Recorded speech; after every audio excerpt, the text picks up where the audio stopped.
इधर पीएम मोदी के नामांकन के दौरान वाराणसी में न केवल एनडीए के नेता थे बल्कि पीएम मोदी की पूरी कैबिनेट भी यहां मौजूद थे। आइए आपको सुनाते हैं रेल मंत्री पीयूष गोयल ने न्यूज नेशन से खास बातचीत में क्या कहा।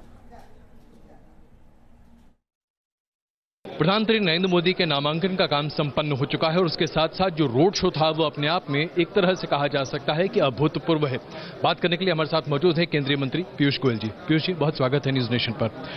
जो आज स्वागत देखने को मिला, यानी कि हम कहें कि पिछले 24 घंटे में जो आज वाराणसी की जनता का स्वागत है, ये अपेक्षित था? आपको लग रहा था ऐसा ही हो? हमें कोई जरा भी संदेह नहीं था, क्योंकि प्रधानमंत्री नरेंद्र मोदी देश के तो सबसे लोकप्रिय नेता है ही, लेकिन बनारस के तो जन जन के दिलों को छुआ है इन्होंने। एक ऐसे लोक प्रतिनिधि जिसने शायद इतिहास में इतना काम एक कॉन्स्टिट्यूएंसी में नहीं हुआ, इतनी सेवा की है यहाँ की जनता की।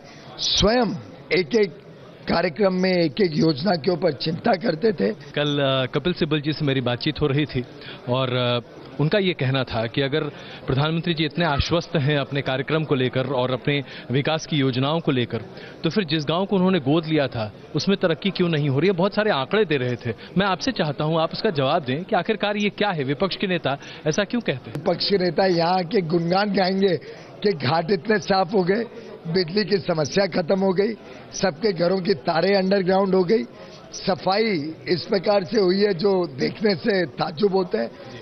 एयरपोर्ट से आने की रोड, जो लोगों को याद होगा, घंटा सवा घंटा 1.5 घंटा ट्रैफिक में कोई एक्सीडेंट हो जाए तो फ्लाइट गई, भरोसा नहीं मीटिंग में पहुंच पाएंगे, सब समस्याएं हल हो गई। रिंग रोड का काम देखिए, मैं समझता हूं मैं गिनाते जाऊंगा तो कल सुबह तक आपके इंटरव्यू करते रहूंगा। एक और बड़ा सवाल, ऐसा बताया जा रहा है कि प्रधानमंत्री जी अयोध्या में भी जा सकते हैं, वहां पर एक रैली कर सकते हैं। 5 साल के अपने कार्यकाल में अयोध्या प्रधानमंत्री जी नहीं गए, अब अगर अयोध्या जा रहे हैं तो क्या सोच हो सकती है? उनके कार्यक्रम की जानकारी नहीं है, वो तो पार्टी तय करती है, जैसा पार्टी तय करेगी प्रधानमंत्री उसको करेंगे। लेकिन अगर प्रधानमंत्री जी अयोध्या जाते हैं तो इसका संकेत क्या होगा, मैं ये समझना चाहता हूं। हमारे दर्शक को आप अगर आपको कुछ संकेत की जरूरत है तो मैं ही स्पष्ट कर देता हूं, उसके लिए हमें अयोध्या जाने की जरूरत नहीं है। देखिए, हमको पॉलिटिकल टूरिज्म की आवश्यकता नहीं है, रिलीजियस टूरिज्म की आवश्यकता नहीं है। हमें कोई हमारे स्लीव पे नहीं बताना पड़ता है कि हम शिव भक्त हैं, राम भक्त हैं। हमारी शिव भक्ति तो है काशी के मंदिर के पुनर्वास में दिखती है, किस प्रकार से हम बाबा को गंगा तक जोड़ने के काम में लगे हैं कि मंदिर से दर्शन करते हुए आप गंगा देख सकेंगे और गंगा से पानी लेके सीधा मंदिर आ सकेंगे। हमारा तो भक्ति उसमें दर्शाती है। चुनाव के दिनों में कोई शिव मंदिर जाके जनेऊ पहन के हमें अपनी शिव भक्ति का प्रमाण नहीं देना पड़ता है। और रही बात राम मंदिर की, हम सब कार्यकर्ता भाजपा के, और मेरी मानना है देश के लगभग सभी लोग की आस्था जुड़ी हुई है भगवान राम के मंदिर से। हम मंदिर वहीं बनाएंगे जहां भगवान राम का जन्म हुआ था। एक कानूनी केस चल रहा है, टाइटल सूट है। हमें पूरा विश्वास है कि लॉजिकली और लीगली वो न्यास को देनी पड़ेगी जमीन और वहां मंदिर, एक भव्य मंदिर बनेगा। एक और बड़ा सवाल है जो मुझे लगता है कि आपके जैसे नेता ही उसका जवाब दे सकते हैं।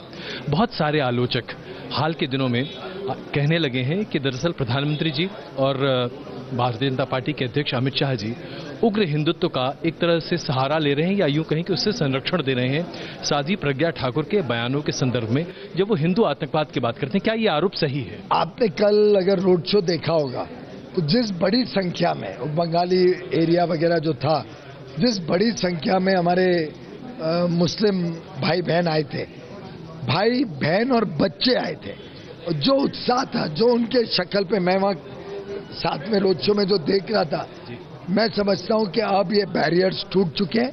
एक प्रधानमंत्री जिसने सबका साथ सबका विकास सिर्फ एक मूल मंत्र नहीं दिया, उसको कार्यान्वित करके दिखाया, जिसने जब विकास कार्य किए तो भेदभाव नहीं किया जैसे पहले चलता था। कुल मिलाकर देखें तो स्थिति ये बन रही है कि कम से कम वाराणसी में प्रधानमंत्री नरेंद्र मोदी के मुकाबले में शायद कोई खड़ा दिखाई नहीं देता है। कैमरामैन आरिफ खान और मनोज के साथ मैं अजय कुमार, वाराणसी, न्यूज नेशन।